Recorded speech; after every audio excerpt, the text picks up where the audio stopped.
These are not images of New Orleans and Hurricane Katrina. This is the flooded basement of a home in King County, the home of Grace Freemow. You just feel hopeless. This is the reason Grace and her home are so vulnerable to flooding.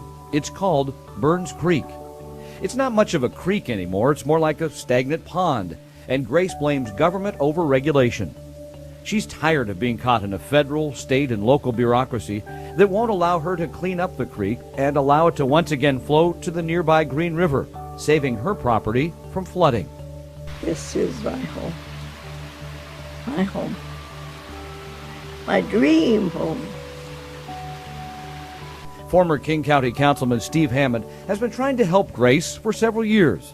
He says the situation is frustrating and an unfortunate example of how government is damaging private property with over-regulation. They say it's about salmon. I'm telling you, in the late 1970s, I stood beside this creek and I saw salmon more than 3 feet long, thicker than you could count in here. Today, there are no large salmon here. Newspaper stories have chronicled Grace's story before, and promises to fix the problem have been made, but the promises from government regulators grew stagnant, like the water in Burns Creek. Get promises and studies, more studies. And studies, you just feel hopeless.